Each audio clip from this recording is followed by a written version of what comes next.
Free and clear of the chatter from Wall Street, you're listening to Talking Stocks Over a Beer, hosted by hedge fund veteran and newsletter writer Mike Alkin, who helps ordinary investors level the playing field against the pros by bringing you market insights and interviews with corporate executives and institutional investors. Mike sifts through all the noise of mainstream financial media and Wall Street to help you focus on what really matters in the markets. And now, here's your host, Mike Alkin. It's Monday, April 29th, 2019. Good to be back. I took last week off on a forced 1-week sabbatical. I say forced because my family and I were in Southern California on the kids had spring break from school, so we were there. And if I were to attempt to do the podcast on vacation, my wife and kids would have given me more than a hard time. As I will say, I don't already. My kids grew up with me, from the time they were born. I used to travel a ton for work, and so they would always, they knew that Dad traveled a lot, and my wife was just phenomenal with accommodating.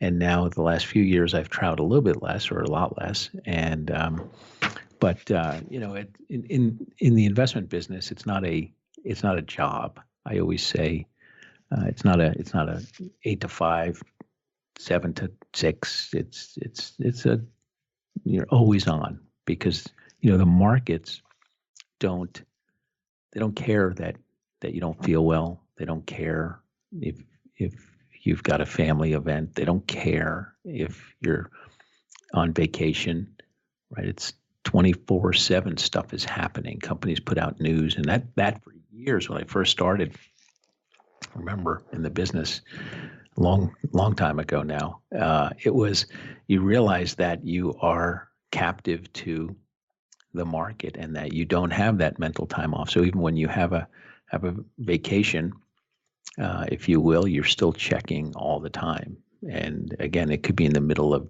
doing something on a vacation, and a company puts out news that needs a response from you in terms of a decision. And it's nice to say, okay, I'm just going to put it aside and I'm not going to look at it for a week and just go. But that's not the reality, right? Because you have a responsibility to investors that you always have to pay attention. So you just get used to it, and over time it's part of your fabric, and it's part of what you do. And you for me, I just feel so lucky. I always say that I haven't worked a day in the last 20 plus years. I mean, I truly don't think what I do for a living is work, whether it's investing or writing to people my thoughts on companies and sharing insights.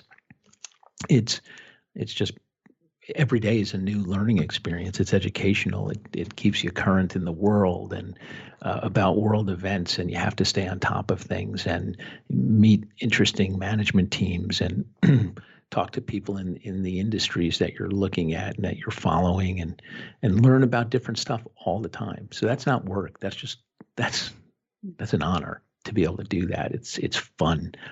I still, to this day, after all these years, Friday night's a little bit of a letdown because no market's going to be open Saturday or Sunday, and then Sunday night like a kid in a candy store, because here comes Monday, right? So my son said to me when we were sitting on the plane on the way out, he said, "Dad, do you think you'll ever retire?"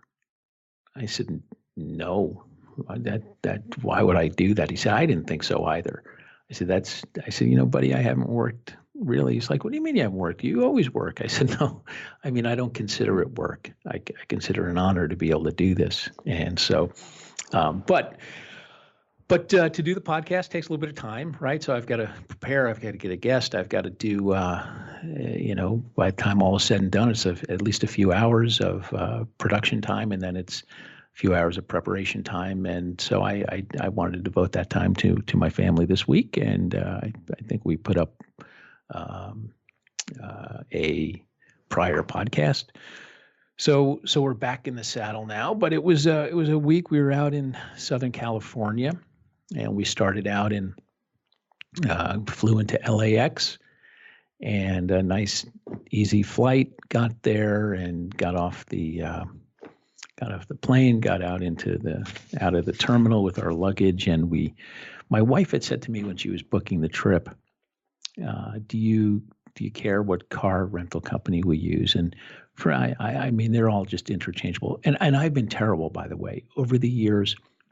I mean, I can't even recall how many miles I've flown. I mean, got to be over 1 million. But for years, I never joined. I'd always fly different places.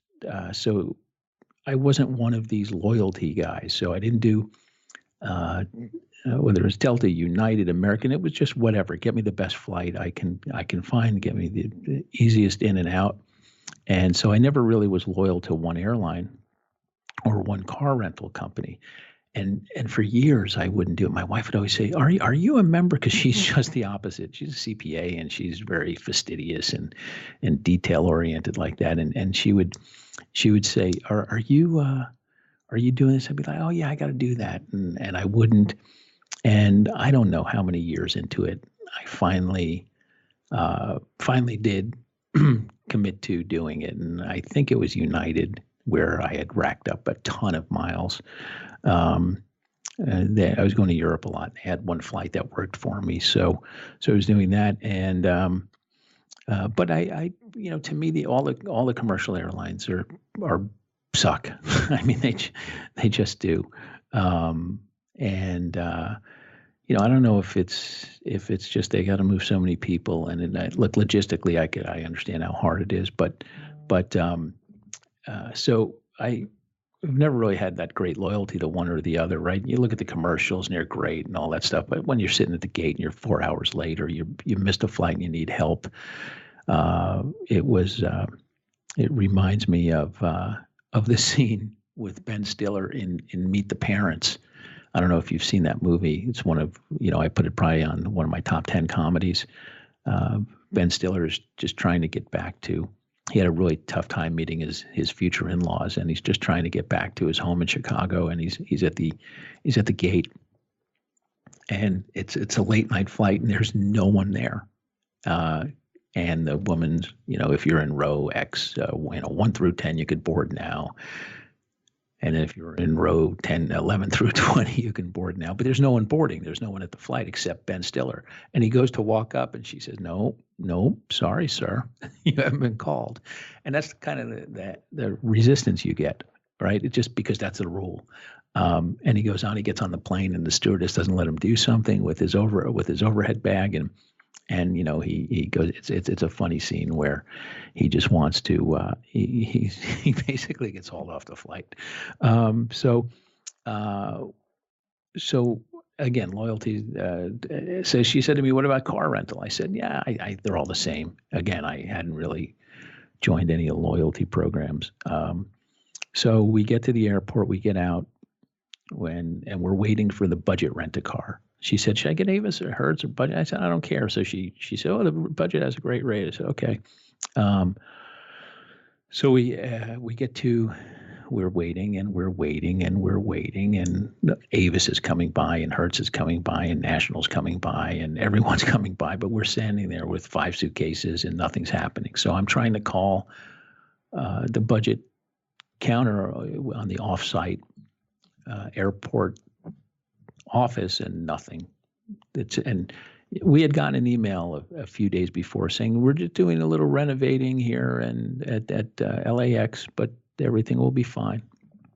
Well, half hour goes by, and finally the bus comes, and it takes us to the offsite, and we pull up, and we get off, and I thought it was a joke. There was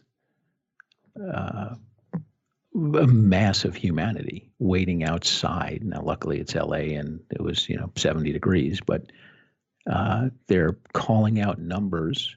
And long story short, we had to wait an hour and 15, hour and 30 minutes, something like that, to get our car. And we go in and we get to the counter, and the woman says, okay, so whatever you have, and this is another thing. I never pay attention to this stuff. I'm like, okay, yeah, sure, whatever. I just sign it at these things.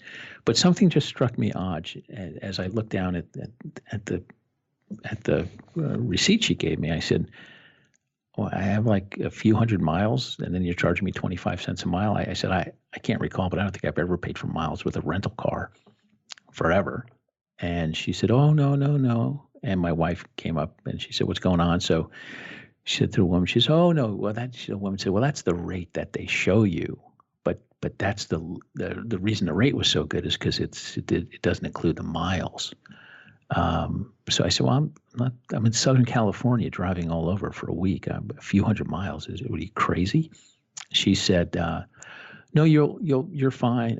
That's just the way it is. And next thing you know, we went back and forth, and I had to get I walked out of there with 3,000 miles, where unlimited miles, but she redid the thing, and she said, I said, no, it still shows on here that I have that. She goes, oh, don't worry, but when you come back, it's fine. It's fine. They'll deduct it then. I said, but it doesn't say that. I said, so, what's the point? She said, oh, it's just the way the system works. I said, okay. And then she started out with, they didn't have the car. We needed the SUV that we were going to get. So then we get an upgrade, of course, right? The upsell. And she said, it's only an extra $200 a day. And I literally laughed. I said, what are you out of your mind? And she said, no, it's $200 a day, but it's a much nicer SUV than, I forget what it was. We were getting a Yukon or something. Yeah, I know. ICE vehicle, right? ICE engine polluting the air. It's an SUV. Well, get over it. Anyway, next thing you know, she upgrades us to a Mercedes 450 SUV, and she wanted to bang it because they had nothing else. And we had just waited for an hour and 15, hour and 30 minutes. I would have taken anything. Long story short, walked out of there. I think it was an extra $50 a day. And sure enough, we go for a week. I pull in, I'm bringing the car back, and they go to check me out. And she says, and I look at the thing, they didn't have the miles thing. They were going to bang me for all the extra miles, which I then had to go inside and negotiate that. And finally we got it to work. But my experience with budget was a calamity. And so, but that was the way we started the vacation, but we weren't going to let that get to us. So anyway, went to Santa Monica for a few days. Very nice. Stayed on the hotel on the water, had a really nice time. Drove around. We did some of the touristy stuff, which is not my favorite thing to do, but the kids, we went and did a Warner Brothers studio tour, so that was pretty cool. I got to be on a set of a couple of things, which was cool. I met with a few investors in the uranium fund out there, so I got out of going on the tour of the Hollywood stars' homes, which I was horrified to think we were doing that. I don't need to go see anybody else's house. I could not care less. But my wife and kids did it. They had a great time. Had some good restaurants and stuff. And then we headed down to Laguna Niguel, Dana Point area in Orange County. Just a spectacular ocean view from the hotel. And I've been going there for years. There's the Ritz-Carlton Hotel there has Roth Capital hosts a conference there every March. And I've been going, it's 15, 20 years. And I once in a while take my wife out there for the conference, and always really enjoyed it. So we went back and stayed, and I mean, it's one of the more breathtaking views just sitting out there. It's on a cliff overlooking the ocean. So that was nice. And we just kind of hung around there and bopped around, went to Newport, did some other stuff. We were going to go down to San Diego and Catalina, but the kids were having such a good time. We just kind of chilled out. Played a lot of hoops with my son, who's 13, and he's my height, and he's big. And I mean, I'm just a roughly 6 foot, really 5'11" and a half, but we round up, but we don't need to say anything. But he's a big kid, and really the first time he smoked me on the basketball court, like truly smoked me. So but it was had a good time there, and so it it was nice. Interestingly, I'm in Southern California, and I can't help myself because that's the heartbeat of Tesla. And we were on the 405, which is just a parking lot. For those of you who live out there or travel there a lot, you know that. But the 405, we were on for 60 miles, maybe. And interestingly, in that 60-mile trip from LA down to Laguna, I saw 10 Teslas. This is where it all happens. This is Southern California. This is where everything, Tesla is all, is more than half of their cars, I think, are sold in California, but this is where it's all about. And 10, one Model 3 and the rest Model S and X, every single one was black. And when you're driving on the highway there, you look around, you see white, you see yellow, you see tan, silver, and a handful of black cars, right? So handful of black cars, handful of, but a lot of white cars, a lot of silver. And it makes sense. It's warm there. So you would have a lighter car. It deflects the sun, but all the cars were black, the Teslas that I saw.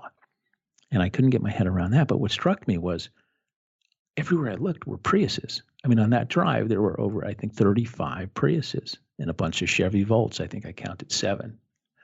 I mean, what else are you going to do when you're sitting there just in bumper-to-bumper traffic for all this time? And then driving around L.A., you saw a handful of them. Saw a number of them on a Warner Brothers lot. But it really struck me like, my God, this is... in where I am in New York, in a pretty nice neighborhood, you just got a couple of them. You drive all over Long Island where I live, and you see a handful of them. But I figured that's just because that's kind of, hasn't reached here yet. I see a lot sitting in a parking lot on Underhill Boulevard in Syosset, but I don't see, and that's inventory, but I don't see a lot on the road. But I figured I'd see them everywhere there. And I didn't. And I thought it was odd, but I did see Prius, and it really made me realize, like, this. I said, why do I see Priuses everywhere? Because, I mean, they're affordable. They've been around for a long time. But yet the Model 3, the $35,000 Model 3, was there for a couple of weeks and is no longer available. I mean, the rest of the world doesn't go out and buy $60,000, $70,000, $80,000 cars. Like that's not the mass market. So here it is, the big push, the big Model 3. I'm in the heartbeat of where it is, and I hardly saw any. So I thought that was an interesting observation, completely anecdotal. But now the numbers they reported make sense, because the numbers they just reported last week were calamitous, with sales down 37% and just a mess. I won't get into all of it. But anyway, needless to say, so now we're heading back. And one of the things I think I told you my wife is she likes to do the points programs and all that stuff. She likes that. And when we built our house a number of years ago, a lot of stuff, for around the house, she used the American Express, and we have oodles and oodles. I won't even say how many American Express points we have. And she said for this trip, she said, why don't we use we have so many. Why don't we use the rewards program? We never use it. I said, okay, sure. If you want to use it, go ahead. So, she loves doing all that stuff. She does it. She's so excited. And so I don't know, she got the tickets 4 months ago. She's a planner, and I'm not. She packs a week ahead of time. I pack 20 minutes before we leave. That's what makes it work, right? Opposites attract. But for the plane, so on the way there, we couldn't. Something was weird. She said, they're not letting me they're not assigning us seats. I I keep trying, and they won't assign it to us. They won't assign seats. And she's very determined. She kept going online, calling, and they said, when it opens up a couple of hours, she said, yeah, but every time we fly anywhere, when you get your tickets, you get your seats. That's kind of right. Isn't that how it works? So, sure enough, we couldn't. We get to the airport, and we had to go down to the gate before they would assign us our seats. And We were able to. She's forceful, and we were able to get our seats. And then on the way back, she tried 2 days ahead of time calling, saying, could we get our seats? And American Airlines, which I have to tell you, and like I said, I would fly everyone. It was horrendous. American Airlines was just awful customer service.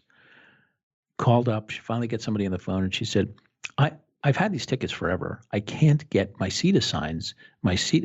I don't understand why. And they said, well, we can get them at the airport. She said, but I don't understand why. They said, well, if you want to get your seats, you can pay an extra $50 to get your seats. She said, why would I do that? I already have my tickets. Why would I pay you an extra $50 per ticket to get my seats? That makes no sense. Well, then you can't get your seats. So, and now it's at a principle, right? So, we get to the airport, and again, you're on a list, and I don't know if it's because we did it because it was part of a rewards program, but it's with American Express, who I would think we've never had it before. My wife has said, because I don't really pay attention to it, but she said over the years we've used it a couple of times, and it's seamless with Delta and United. But sure enough, this was a joke, and at the gate, they're just literally no help. They don't care. They wanted to provide no help at all. They said, well, listen, go on. And they said, when you get on the plane, just go negotiate with other people to see if you guys could sit together. And I was right up to say something, but I didn't need to get hauled off a plane, so I didn't. But it's amazing to me, and I think about budget, I think about American Airlines, and here people want to go away, they want to enjoy themselves, and the people they have in customer service roles is stunning to me. I don't understand it. People are going somewhere. You're in the hospitality business. You're in the travel and leisure business. Be cooperative. Look, I get it. You have some unreasonable people, and they come at you, and they're aggressive, and I've seen all that, right? But when people are trying to just do the right thing, but they're trying to bang you for all these incidentals, right? You're paying for every piece of luggage you have. It's just enough. It's you're on a. I don't understand, right? And it makes no sense to me. But what are you going to do, right? They're all the same, I guess. So anyway, that's my rant. While we were away, there was obviously the NHL playoffs are on, and I think for those of you who listen to the podcast know how near and dear to me that is. And so it was really nice. Kind of weird though, because the game started at 4 p.m. And my Islanders didn't play until Friday, so the whole week I was just watching all the other games. It started at 4. I didn't watch the 4 o'clock games as much. Right? It wasn't really fair. Sorry, family, we got to leave because the Winnipeg St. Louis game is on. My wife was like, "Really?" At home, it's one thing. When I'm watching it at 9 o'clock at night, but but the late game, we'd have we're an early eating dinner family, and we wind it down pretty early. And so anyway, we had our dinner, and then we go back, and at the hotel they had a nice setup, and we were able to watch a lot of hockey. And then Friday night it all happened, in the Islanders playing the Carolina Hurricanes, and everyone's saying, "Oh God, you're lucky that the Canes eliminated the former Stanley Cup champs, the Washington Capitals. God, you're going to have a cakewalk." And I said, no, we're not. I mean, they're a great team. They hustle. They play hard. Yeah, they were a wild card team, but the Islanders were only 4 points ahead of them and in the regular season standing. So anyway, Friday night comes, and the Islanders had 10 days off, and the Canes had just come with 1 day rest after playing a 7-game series against the Caps, and the Canes played fantastic, and the Islanders were rusty. They lost 1-0 in overtime. So game 2 yesterday, they and again, it's in New York, right? So right away, if you're the Canes, you go up to New York thinking if we could just get 1 out of 2 games, that's great. We neutralize home ice advantage. Well, sure enough, yesterday, Islanders came out. They played a little bit better, but the Canes played fantastic. And the Islanders had a little bit of tough luck. They hit a couple of crossbars, a post. They had 1 goal called back. It should have been called back. It was kicked in.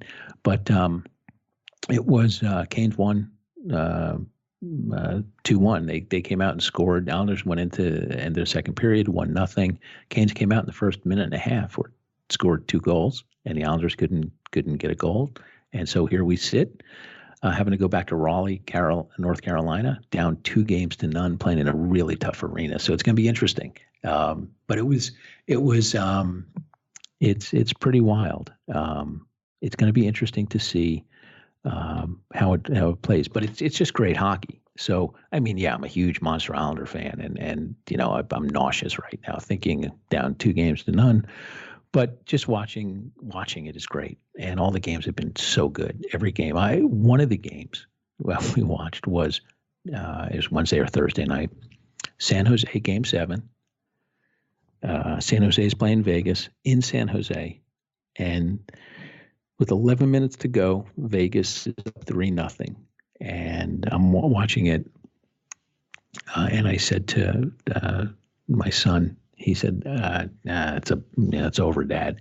And I said, yeah, I guess so. And I said, all right, you guys want anything? And they have on some club level, you can go down and have a nice food spread and stuff. I said, I'll go down and get something. And it's a 1-minute walk from our room. So I walk down, I come back. Now I leave with 11 minutes to go. And my son was doing something in the room.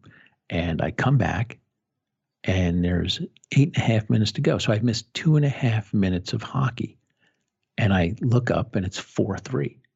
I'm like, am I in a Twilight Zone? No, I wasn't.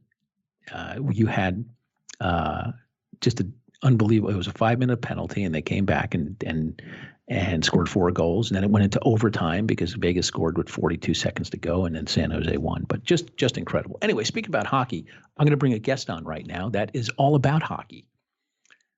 His name's Jeremy Rupke, and he runs a website called How To Hockey. And I'm going to tell you all about him, but I'm going to bring him on. Coach Jeremy, welcome to the podcast. Thank you very much. Thanks for having me on, Mike.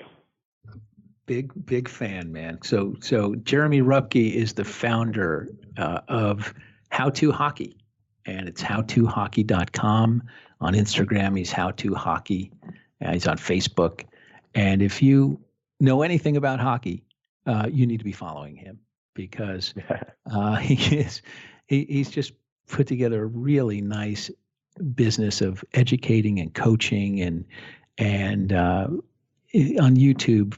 The videos are just spectacular. And you may not know this if you're listening, but back in February, around the internet started going a video of a 4-year-old boy named Mason playing hockey. And it's been viewed on YouTube now over 9 million times. And it is the most adorable video you'll ever watch. It's 6 minutes. And then there's one that came out in March of Mason playing hockey. And he's mic'd up. And that's Jeremy's son. And if you haven't seen it, it is an absolute must watch. Look up 4-year-old mic'd up at hockey. But anyway, Jeremy, great talking to you, man. I'm a big fan. Thank you very much. Thanks for the kind words. So give us a little bit of background to listeners. Give a background as to how you started How To Hockey and how you got into it. Yeah, I kind of just, I guess, it was one of those situations where it was the right time, and I was doing it for the right reasons, I suppose. I was a coach, and I was just looking for some information on coaching. Based on my age at the time, I was about 20. I was, curious about websites, building, stuff like that. And I looked online, and I couldn't really find a good website. A lot of them seemed outdated. How far back are you going? Right, 2009 is when I launched the website. I was kind of like just out of high school. I was in college. I was familiar with making websites, and I was looking for a good hockey website because it was something I always loved growing up. Like all I ever wanted to do was play hockey whenever I looked for a job, I always searched for hockey jobs. Just I never wanted it to be out of my life, sort of thing, right? It's part of your Canadian DNA, right? Yes, Canadian, right? Yeah, that's the reason. I grew up in on a farm in a small town, and all I did was play hockey and go to school is like kind of the thing to do. Sure. Yeah. Yeah. So real life was about to kick in. There was no more like minor hockey. I got into coaching, so I could stay involved. And I'm looking for resources online, and the site seemed outdated or not complete or just not all text, no images, no videos, no anything. I was like, oh, this seems like kind of not that great. I could do something better myself. So I decided to start How to Hockey. So I fired that site up. I decided to do like a few articles and a few videos. Yep. It was supposed to be just like how to skate, how to shoot, how to pass. I looked for videos to embed, and I couldn't find any good ones on YouTube. So I was like, okay, well, I guess I'll have to make the YouTube videos as well. So I started making videos on how to shoot, how to skate, how to pass. And the idea was just to make, a 20-page website, all the basics. Anyone who wants to learn, it's right there for them. But people kept asking me to make more videos, more articles. So I just kept on providing more and more just based on comments. And because of that, I was, in tune with the followers. I just kept getting more followers and, creating more videos and get more views. And how did you do when you first started? Yeah, I was going to say, when you first started, like, how did you get the word out there? Like, because 2009, like, I guess, the internet was there, but here you are, you start a hockey website, and it's just like, was it word of mouth at first, or how did you go out and target advertise? I kind of just, scoured the web. I'm like, where are people hanging out that want to learn how to play hockey? So I found a few forums where people, there were sort of like small subsections of the forum that talked about getting better and improving. So I was, just became a member, became involved, started helping people. And then, by the way, I just made like this article. If somebody asked the question, like I tried not to be too aggressive, like pushing my stuff. But if somebody asked, I was like, oh yeah, I'll make a video for you. And then, the next day I'd have an video up and say, hey, I did this on how to take a backhand. Maybe this will help. And then because of that, it grew. I think that's where my base came from, was just from the forums. Right. And I would just always look for, new ways to help spread the word or to kind of like gather the right people. So I started a Facebook page, Twitter account, Reddit. I started this was a little bit later, but I started Our Hockey Players on Reddit. I think that's got maybe like 40 or 50,000 subscribers on there now. And then later on, I started an Instagram page, an account. So basically just a place where if this is what you're interested in, you can follow the website, but you can also follow on any of these social media accounts. I tried to make it really easy to have a strong following where I could reach the people who wanted the information the most. That's pretty cool. I know, like on YouTube, where I see a lot of your stuff, you have like 280,000 subscribers or something like that. Yeah. I mean, that's grown really nicely, sure. And YouTube was always the backbone, right? So that's where I put all like the heart and soul. The meat of my content goes to YouTube. Everything else is just to I guess give me more roads leading to the YouTube videos or more ways to reach people. How do you find Facebook as a tool for getting the word out there? When I first started, it was amazing. I started my Facebook and Twitter at the exact same time as my website, and I would post something on Twitter and it would just die. It would get like one like or one comment. But on Facebook, I found that it would spread because people would be sharing it. So I post the exact same thing on Twitter and Facebook. And Facebook, it would be spread to everybody who needed it. But on Twitter, it just kind of like sit there. So I found Facebook very useful in the beginning. And then, but YouTube is really the backbone for it. You find that that's where you get the most traction out of? Yeah, because the thing on Facebook is that it's kind of just like temporary. Same with Instagram, same with Twitter. You post something there, it gets forgotten a few days later. But YouTube, it's nice. It's like a library. If somebody's looking, they're going to search there. Google knows that it has like the resources, so they're indexing things from YouTube and putting them a bit higher. So if somebody searches for how to take a wrist shot, a video I did 10 years ago is going to come up and be recommended and watched and used. Whereas if I posted that same video on Instagram, Facebook, Twitter, it's gone a week later. It'll never be found again. Yeah, no, that's a great point. And so now as the website started to grow and you started to get the videos out there, Your name gets more. How does the business grow? Do you do it through advertising, or do you do endorsements, or how does that all work? Well, it's a mix mash. So it depends on what industry you're really in, how you're going to make the bulk of your income. And the funny thing is, I'll just mention, when I was in high school, my guidance counselor would have never said, do this, because it didn't exist. Right. Which is the funny thing about the world today. It used to be like you knew the jobs, you went to college for them, you chose that path, and that's your career for the next 40 years or whatever until you retire. Yeah. But like the world doesn't work that way anymore. Like if you think about apps on a smartphone, it's a huge market now. But smartphones have only existed for 7 or 8 years, or have been really utilized for that amount of time. So, but some of these app companies are just crushing it. So if you were in high school 10 years ago, you could have just fallen into this industry, right? So it's crazy how fast the world changes. Like I didn't really start to see it as a career. I started the website as a hobby. I loved hockey and I wanted to help people that were hockey players. I figured I could reach some coaches and some players. Right. So that was what the website was originally intended for. And I rejected any advertising offers that came in initially because it was like, I don't want gambling or casinos or pharmacy stuff. Or like I want to control the advertising. Or, at the beginning I was like, well, I'm not looking to make any money off of it at all. Right. But then I got some offers from some hockey companies. Like, okay, well, this makes sense. And I partnered with a company called Hockey Shot. Yep. They make targets, nets, like basically anything you need to train for hockey at home.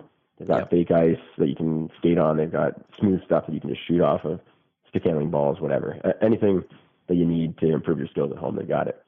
So I was using their products, and then I said, hey, guys, like if you guys send me a bunch of these products, I'll make some review videos for you. And they had an affiliate program. So that's how I started making a bit of money.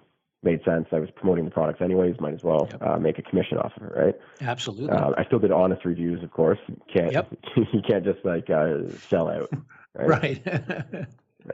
So, but I have to tell you, products. I was going to say, for me, like if in my office, I mean, I've got a couple of sticks. I've got a shooting board. I've got the glide. I mean, I've got the hot shot. What is it? The glide, going back and forth. The skating. The pass rebounder.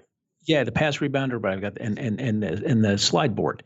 The slide board, nice. That's a good workout. Oh yeah. Well, during the day sometimes, if I'm thinking, I'll just get on the slide board and I've got the shooting pad in front of me and I'm stick handling back and forth while I'm going. Just why not? I knock out a little time. But I find it. Your videos were immensely helpful because. You don't think of a lot of the stuff that what you have on there and all, the hockey passer, right? Or the rebounder or the fake ice. For me, I get Friday night, I play in a midnight beer league. So I go and I play and I have fun and I get home at 2:30 and I'm up till 4:30 because I'm wired. Right. I feel you. You know the drill. And, but as part of my work. And so now I'm older now, I'm 54 years old and I work out, I try and stay in shape, but it gets boring after a while. So, all of a sudden I see you with the glide board talking about it, or I see you with the shooting thing. And all of a sudden I'm like, now I get excited to incorporate what I love to do, play hockey, into my workout. And had you not done that, I wouldn't have been familiar with that stuff. And I think it's fantastic that you do that. And like the skate sharpener thing, I was just watching you doing the Spark skate sharpener. And I'm at the hockey store all the time, get my skates sharpened, and I never feel like they're fantastic. And I don't know, what, $9-10 a week. But I'm thinking maybe I should get one of those. But you educate about that, so it's really great that you. Yeah, and I love what you said with the advertising. You don't want to do casinos, but the hockey world came out, it seems, on this stuff, and so that's really cool. How do you determine how do you determine like the brands, or you must get bombarded with stuff from the hockey world. I mean, do you go through trials on your own, or is everything you trial, do you video before you? Well, so it's been a bit of a progression now. So at first I was rejecting anything that wasn't hockey related. I wanted to keep it all like really tight in the hockey market. Right. So I grew a few relationships with hockey companies, then I was also selling my own products. So I had a stick handling course and a deking course, so like how to beat the goalie. Yeah. Just basically, I wanted to take people from like not knowing much to being comfortable. So the learning curve of like, it could take somebody about 10 years of playing to figure out how to stick handle properly. I want to just give you all that information, like use the top hand, don't grip the bottom hand too much, get the hands away from the body, how you, like just the simple stuff you want to work through on a regular basis. Once you can get from like knowing nothing to this level, you'll be good on the ice. Like you'll be able to control the puck and move the puck well. And it's all these little tips that you could do them wrong and not know it until somebody points it out to you. And then you're like, oh man, I wish I knew that. So all those things that everyone says, I wish I knew that when I was, growing up, I put it all in this guide so people could learn, how to stick handle. So I had a stick handling course, a goalie buster course. I also created 2 apps. I had the affiliate commissions and then also some advertising. So all of that combined was making me enough to eventually quit my job. That's awesome. Full time. Yeah, and that was about 3 years ago. So also YouTube advertising as well on YouTube. And does that work? So do you get paid on views on YouTube? A mix of everything. Does YouTube pay you on views, or how does that work? Yeah, it's based on the advertising that's on the video. So you can average it down to the amount of views, but it's not like every view you get paid. It's basically, if somebody watches a full ad, if they click on an ad, that's going to make you more money than if they skip the ads. But you can like round it down to like per 1,000 views, you're going to make maybe a few bucks sort of thing. Got it. My wife. I was telling my wife we were in California last week on vacation and coming back. I was saying, the kids were excited. Wow, Jeremy's coming on your thing. I said, yeah. Uh-huh. So I said, well, honey, the garage where we're getting the dasher boards and the fake ice and everything, that whole setup that's coming for the summer. She said, yeah. I said, well, that's because I saw that all on Jeremy's site. She's like, nice. Geez, tell him thanks for me. Oh, man. But right now, so I've got that set up in the garage, but I also have a kid's electric Jeep parked in there. I've got 2 bicycles, a scooter.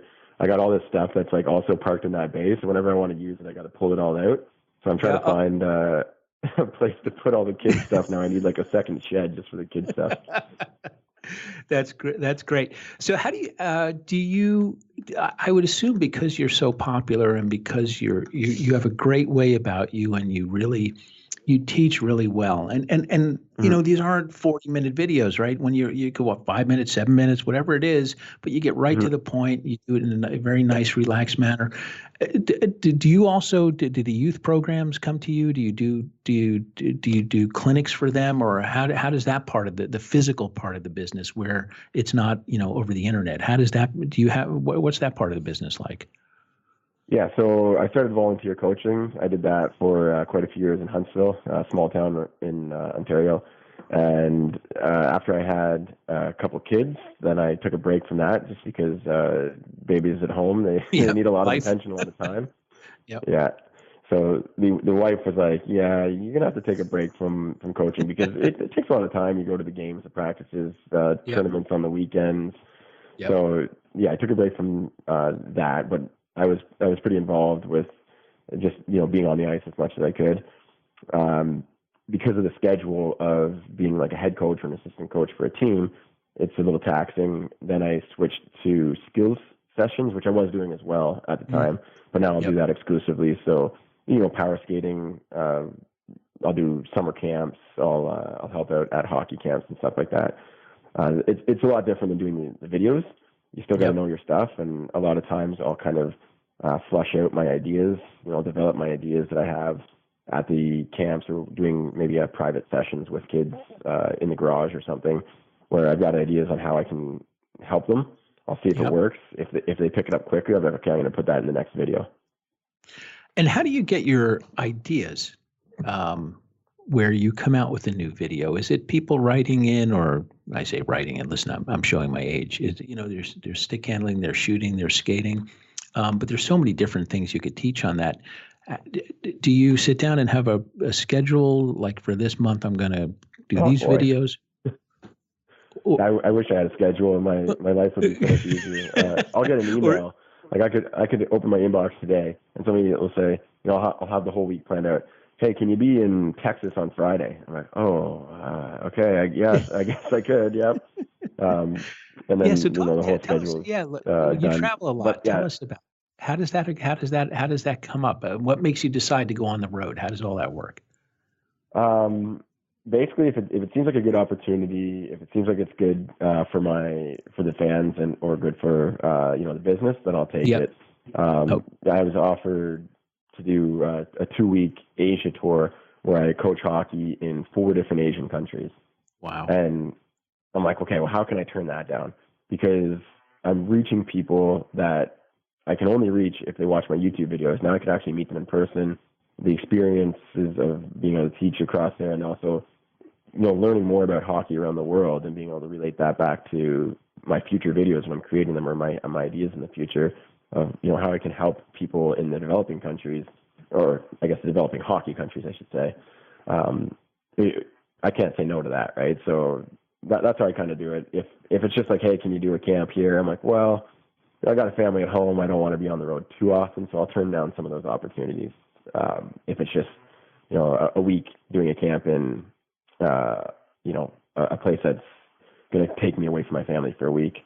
Yeah, but absolutely. If there's something more to it, if it's like in Asia or India or someplace more unique where I don't know what the culture is like or what hockey's like there, then I might take that up. That's really cool. Well, I was watching one of your videos. I think it was the one. It's the biggest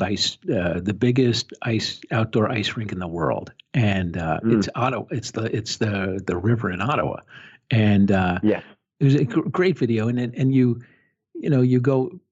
What is it? 7 kilometers or something? I forget what it is. 7.8 kilometers. 7.8 kilometers, and then what? But while you're there.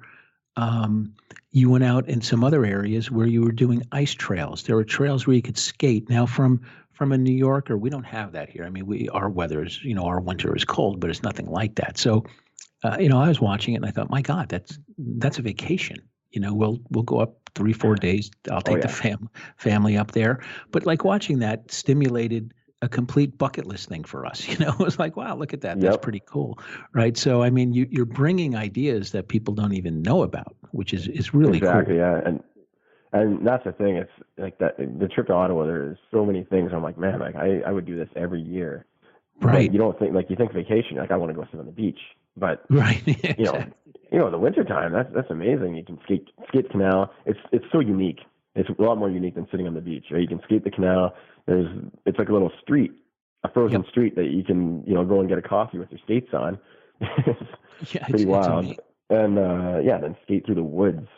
It's stuff that you can only do in the wintertime. Oh, I'll tell you, I play pond hockey. I mean, I play regular hockey, but also pond hockey, and I haven't done it in a couple of years now, but we go up to Lake Placid in like February and play outdoor pond hockey on Mirror Lake there. And it's, it's pond hockey is a whole different creature too. You've got, you get 4 guys and, there's no goals. It's just little things you shoot into. But as but it's 3 days of the guys just going away. No wife, no kids, get up 7 a.m., drink beer, play hockey until 1 and then drink more beer. But it's vitamin B. You love vitamin B. Playing in 20 degree below zero. But what always strikes us is there's always teams that come up, and especially the guys from Quebec. Guys will come out there. They're 55, 65, 70-year-old guys. And it's like playing the Russian Red Army team from back in the day. I mean, it's crazy. I mean, these guys, they're so skilled. It's unbelievable. And they may have lost a step or two, but it doesn't matter, right? And you see the stick handling and you see stuff like that. So it's nuts. It's nuts. The old guys play better positional hockey. They know exactly where to be, and they know where all their guys are. So they seem like they're moving at the speed of light, but they're not actually. They're barely moving because they just move the puck so well. That's like, man, it's like bing bang boom in the net. You're like, what the heck just happened? We're chasing our tail trying to get these guys, and next thing you know, it's 14-1.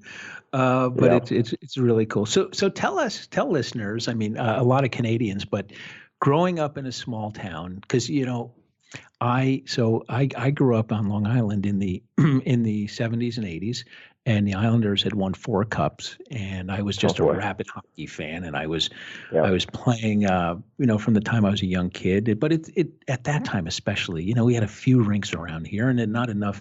If once a year you got a freeze on the lake, it was a big deal on a pond. Yep. So we, but as a diehard Islander fan, and watching every hockey game, every road game and stuff, I could tell you where Moose Jaw, Saskatchewan was, where Medicine Hat, Alberta was. I was probably like a freak in my hometown, because nobody who knew where Moose Jaw was.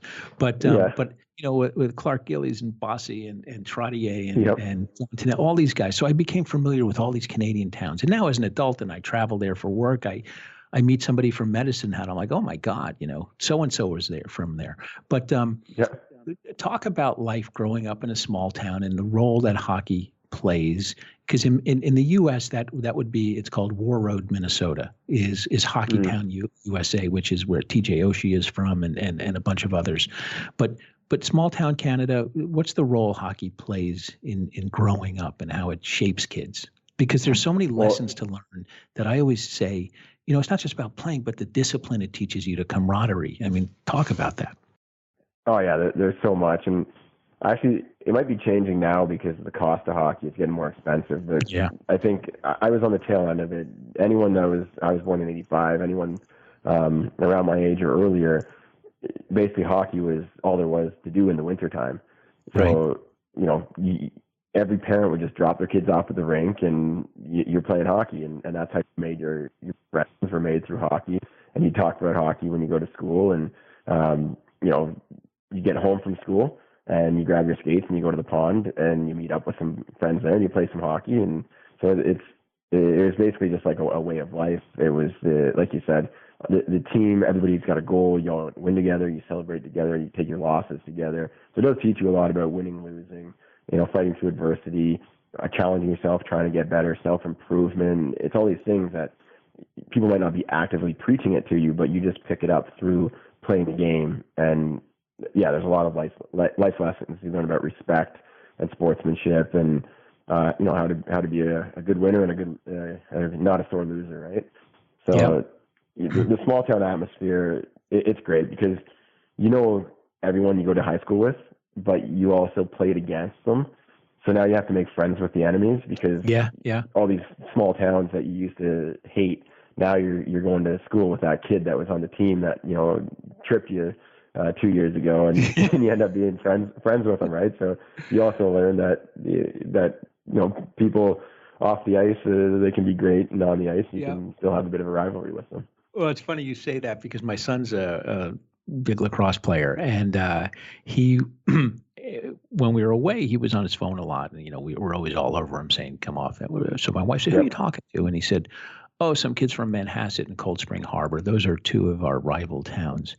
And it turns out, he's buddies with the guys he's playing against from other towns, right? And I said, "Geez, bud, like, what do you do?" He and his whole team. He said, "Oh no, they're good guys." I said, "What are you talking about?" I said, "That's not, when we were growing up, we were friends with the enemy." He's like, "Oh, Dad, you're old. You don't know what you're talking about." But I was laughing. But it is pretty funny. And, I was reading something about you, and it said essentially that you do this because this was, and I think you said earlier, you love hockey. It just always has been a part of your life. And before you came on the podcast, I was talking about investing. And I said, for me, I feel like in 20 plus years, I've not worked a day in my life because I love what I do. I'm learning, it's new. Yep. And that must be how you feel. It like you pinch yourself. I can't believe I'm doing this. Yeah, pretty much. It's amazing to be in the position that I'm in. And I always liked helping people, and I always loved hockey, and now I'm combining those 2 things. To be able to create something that's going to give someone the ability to enjoy the game that I loved, and that they're falling in love with. It's just kind of like sharing an experience with people that are around the world. So whenever I meet them at like a hockey expo or conference or something like that, and I see the face to face, like, you taught me how to take a wrist shot. It's just crazy to think. I thought I would only be able to coach 10 or 15 kids at a time, but there's kids around the world where they're picking up little things, and they're saying, "Oh, I made this team because of you," or I got a hatch in my first goal because of this video sort of thing. So yeah, Yep. it's pretty amazing. Well, it's funny because growing up around here on Long Island, when I was growing up, I played ice hockey from the time I was a little kid, and but not a lot of kids did. And so I remember in junior high school and high school, kids would say, I'm hockey players. And they'd be like, yeah, actually, floor hockey doesn't count. So, but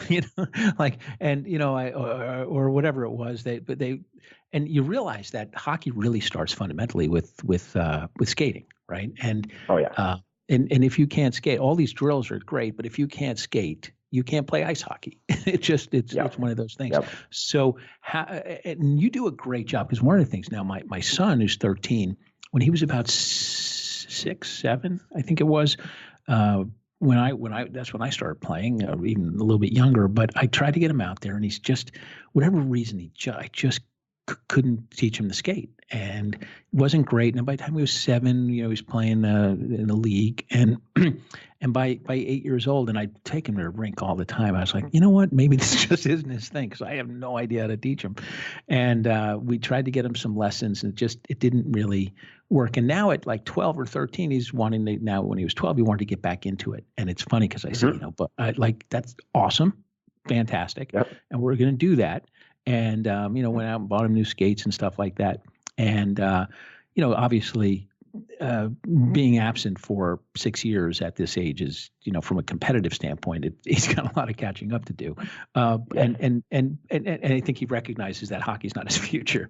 But you just see the progress. But I still, he's my son, so he doesn't want to listen to me, right, when I'm trying to teach him something. But I show him your video literally about how to balance, how to skate. It's so impactful and so helpful that these are basic things that are not intuitive to many people. So, I mean, those are awesome. But the way you do it, right? Stopping. So I must have had him at the rink, I don't know, 20 times in the last 6 weeks before we went on vacation. And we were out, and I was teaching him to stop. And for somehow I didn't see your stopping video. And it was crazy. I couldn't get him to do it. And then I show him that, and the balancing, and you're along the boards, and the way you do it. And all of a sudden he's like, okay, I get it. And you just start to do that. And so, that's awesome. But that makes such a difference. So how do you think about it? Is it, when you think about stick handling, shooting, skating, to you, does it all start with the skating, and then you build out from there when people are trying to, even, or a 50-year-old is trying to play for the first time, whatever it might be? How do you, from the ground up, how do you think about it? I see it as basically there's 3 different skills that you need to learn. You need to learn how to stick handle, you need to learn how to shoot, and you need to learn how to skate. And then you need to learn how to do them all at once. So skating certainly is important. But if you try to learn skating first and then stick handling and shooting, you're kind of wasting your time, because you can learn stick handling and shooting, or at least get familiar with it at home. Right? At home, you can work on your hands, control, anything you do that's close, and this is for beginners, anything that you do that is close to what you need to be doing on the ice is going to help you, right? It might be 2 steps forward, 1 step back, 2 steps forward, 1 step back, but it's going to be moving you forward for sure. So, stick handle at home, shoot at home, get familiar, and then you get on the ice, and then you got to figure it out again on the ice, because it's a little bit different on the ice. But skating is definitely the biggest. You need to be able to do that before, if you want to play the game. And you're doing a great job. Get on the ice as much as you can, because especially when you're newer, everything is a lesson. You could be out there all by yourself, and that's a lesson, because your body's just trying to figure everything out. And there's a lot to your balance alone, right? Once you get a little bit better, it's good to get a coach or some direction, because that's going to push you to improve faster. And what you want to do is just challenge yourself. And it's funny always challenge, right? Yeah. I see you want to be him basically just outside your comfort zone, and that's going to push you to improve a lot faster. And it's funny, because we play hoops, and he could beat me in hoops. I mean, he's tall and all, but I've been like you. I've been skating my whole life. It's natural. It's just like walking. And so he will, he gets frustrated. He'll say, but Dad, I can't. How come you could do that? I can't. I'm like, because I've been doing it for 45 years, 48 years, whatever it's been, right? And it really is like riding a bike when it comes to skating, and it just. Yeah. But even now, like I find, I go, if he doesn't want to go, I'll go to the rink. I'm curious if you do this. I still find myself doing things to try and improve and get better, right? I mean, and you just see, the more you skate, the better you get. It's pretty wild. And I will tell you though, for me with your stuff, the stick handling, some of the drills have really been helpful. You know, I love the one where you talk about bringing it around your whole body. You know, it's just out in front of you, and you do it, and really good stuff. And so I feel like a kid. My wife says, like, "What are you, 12?" I'm like, "Yeah, well, it keeps me young. You know, I enjoy it." So how do you? So from here, where does the business grow? And you know, one of the things I think is, what about merchandising? I know you have a few things on merchandising, but like with your brand now, can you come out with your, you know, rather like I see T-shirts and stuff like that, but are there brands? Are there gloves you can have? Are there stick handling tools you can have? How do you brand the business going forward? I think basically, like, you know, the whole purpose of why I started was to help hockey players improve. So I think the most logical step would be to like have products around improvement. But I've partnered with Hockey Shot, who is a company I started working with many years ago. Yep. So at the moment, you know, I'm with them. I wouldn't start my own brand because I've just been working with them for so long. Got so it. I think just maybe growing that relationship further, creating products, having sort of like deals within that, or you know, creating my own line, maybe licensing, something like that. Yeah, like, exactly. That's what I was thinking. Yeah. Yeah, I know I could do something like a membership site, monthly subscription, something like that. More apps could be, you know, down the road. What I've been doing recently is just working with brands, because on top of teaching hockey players, there's a market for being an influencer, which on Instagram I have over 200,000 followers. And a lot of the big brands, they say, hey, we want to reach, you know, Canadians between the ages of 30 and 35 that are, you know, male. And they look and they say, okay, that's Jeremy's audience. So Gillette will reach out to me and they'll say, hey, we want to market our new razor on your account. And can you create some content? So then I'm thinking, okay, how can I make this hockey related and make it something that my viewers want to see? But they pay pretty good money. And my business model is kind of shifted now. I was like, okay, so if I can do a few brand deals, make money off that, and then I can put it back into the website and make that better. And so that's kind of the road I've been going down recently. But I do have, I'm always thinking, always planning on, you know, how can I make this sustainable, grow the business. And I think, you know, depending on what happens with Hockey Shot, I wouldn't be opposed to having my own line or my own brand of training products and get those in the stores and stuff like that. I think that would be you know, a good move. It's helping people more because they have the videos and then they have the products. No, that's great. I see you have. Is this new? You have summer camps this year. Have you had those before, or is that? Yeah, no, I've always done summer camps. I actually think that might be from last year, though. I should probably update that. Is it on the website? Oh, yeah. It's on the website, yeah. Okay, yeah, I should probably update that. Yeah, I do. I've worked at summer hockey camps or kind of like co-ran camps for probably since I started, like 2009. I started with Jim Vitale. It's Vital Hockey Skills in Toronto.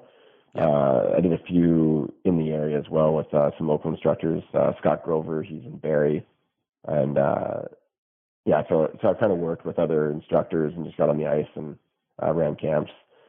The thing is Scott the power skating guy? I'm trying to think. Yeah, right. I mean, he's you have one guy that's always doing skating stuff. Is that him? Yeah, I did 10 videos with Scott Grover. Yeah, he was great. Fundamental skating. But it does. Yeah, great guy. And I've done a few videos with Jim Vitale as well. He's in a couple. If you watch through the whole series. Yep. But yeah, that's something that I've always I like doing it, but I don't like the behind the scenes. Like I want to just show up and coach. I want to get on the ice. I want to do my thing. I'm not good at the emails back and forth, booking, you know, the administrative side of things. I don't want to do all that stuff.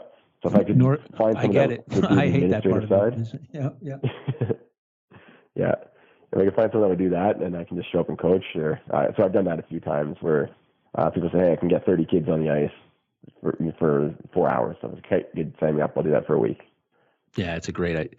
Have you ever considered one of the things, as I said earlier, right? So I incorporate this now, your things into my workouts, and it's awesome. And even enrolled my daughter, she's 15. You talk about horrified because I have hockey rollerblades that in the summer I hate skating without a stick. So if I'm in the neighborhood and I put the rollerblades on, I'll put my gloves and stick and go around. And now when she was 10, it didn't matter, but now that she's 15, she's like, oh my! She was yelling at me on vacation. You are not doing that this summer. You are not. I'm like, why? I said, I'm going to take Annie. We have a golden retriever. I said, I'll take Annie. She will go on a walk and I'll rollerblade. I got my stick and I got my green biscuit puck. She's like, Dad, you're just, I'm not, you can't do that. I said, absolutely I can.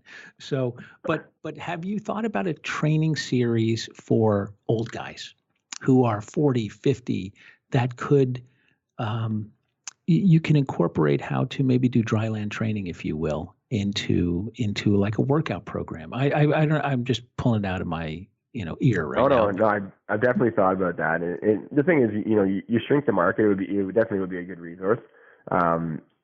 Basically, what I want to do is, it's what I'm working on now, is a website. It's membership based.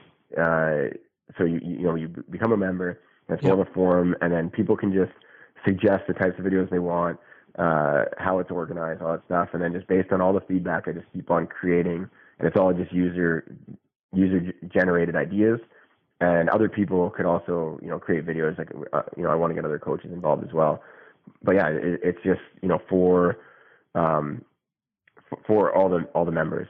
So if I have a strong subscription of older guys, and they say, hey, what about this? What about that? I'm like, yep, I'll do my best. And they can give suggestions. Hey, this is what I do. And then I could, work that into the video.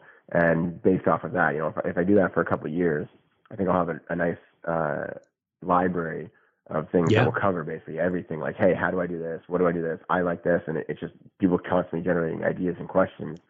And I think that would kind of be like the end game, where after a few years of creating that content, anyone signs up can just go through and be like, oh wow, this is everything you need right there. So it's definitely something that I've considered and something that I'm working towards. That's great. And what about colleges or minor league or NHL teams? Do you have any discussions with those, or do you deal with any NHL players? Any guest appearances, or have you ever thought about stuff like that?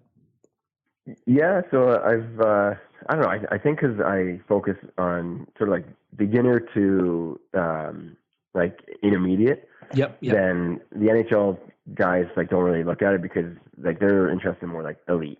They want to elite everything, right? If it's associated with the NHL team, it's got to be like the cream of the crop. Right. And while I think my videos are really well done and very helpful, it's more for like I want to get you from not knowing anything to being good. And once you're good, then you can take it to the AAA guys and the more elite coaching guys, right? So I haven't really had discussions with NHL teams. Also, I'm in Toronto, and I think that kind of hurts because everybody wants a piece of the Toronto Maple Leafs. It's a really tough team. Every player basically is on lockdown because they're just hounded nonstop. Like everyone wants something from them. So I don't think there's much of it's not very casual. I know I got a buddy in Columbus, the Nasher, and he does gaming and stuff like that. And he's personal friends, I think 2 or 3 guys from the Columbus Blue Jackets, which I think would be much easier in a smaller hockey town where it's not as nuts, because they're like, oh yeah, let's hang out, let's shoot some videos together, Yeah, no, totally. I totally get it. Well, by the way, I'm glad you guys took Tavares off our hands. I'm just saying, but Hey, Barzal is just unreal. He's a great player, so you guys are lucky to have him. Well, that's crazy. You know, I have to tell you, so in my town, I live 5 minutes away from the Nassau Coliseum, which is where they play half their games, and they train 5 minutes from here, the Islanders. So probably about 2/3 of the guys live in my little village here. And I got to tell you, there's just you see them around town. First of all, they're kids, right? I mean, most of them are 22, 24, but 25. But just the nicest group of guys. I mean, you hear from all the people in the town, and people are respectful. They don't bother them too much, but it doesn't matter if they go up to them in a restaurant or anything. They said, for the kids, they'll sign autographs. They're just fantastic. Just a really nice group of people. So it's pretty cool.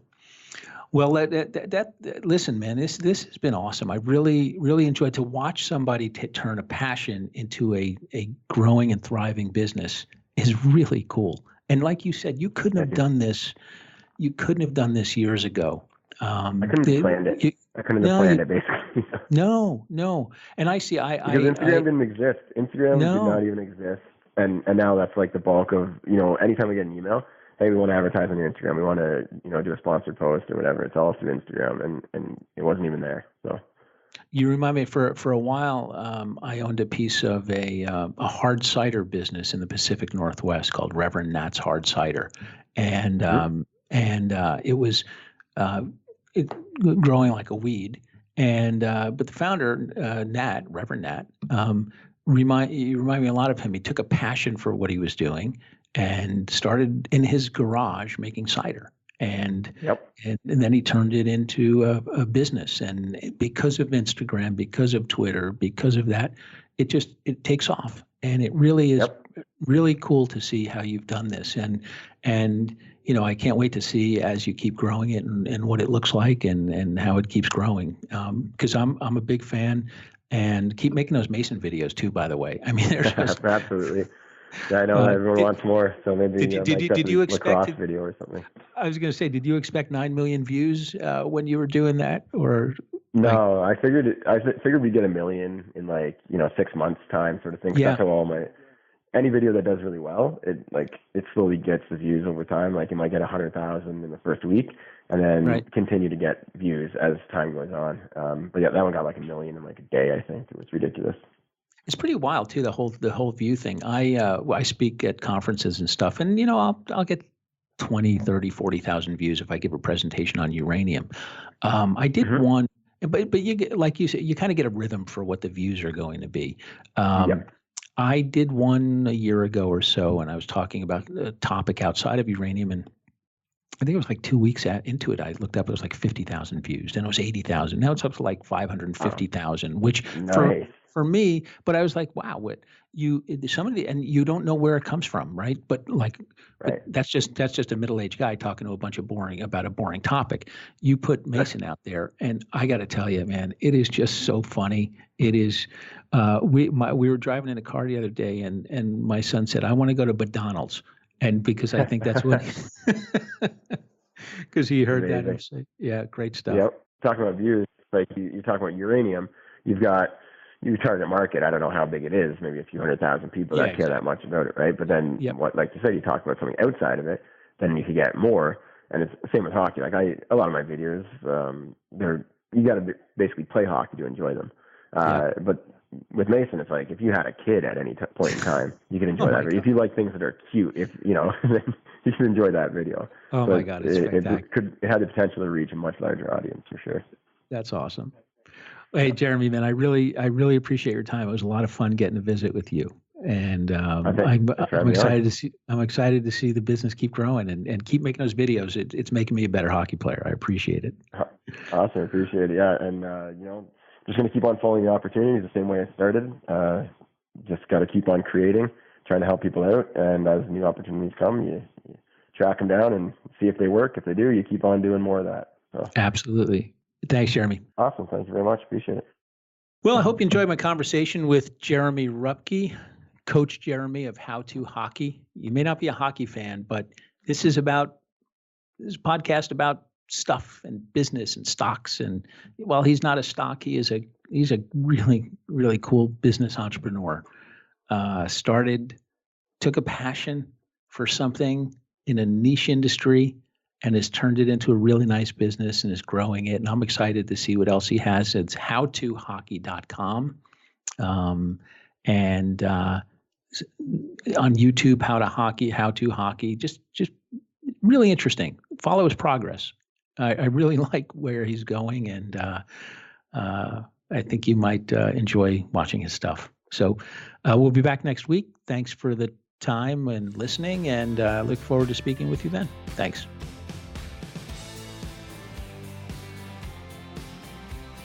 The information presented on Talking Stocks Over a Beer is the opinion of its hosts and guests. You should not base your investment decisions solely on this broadcast. Remember, it's your money and your responsibility.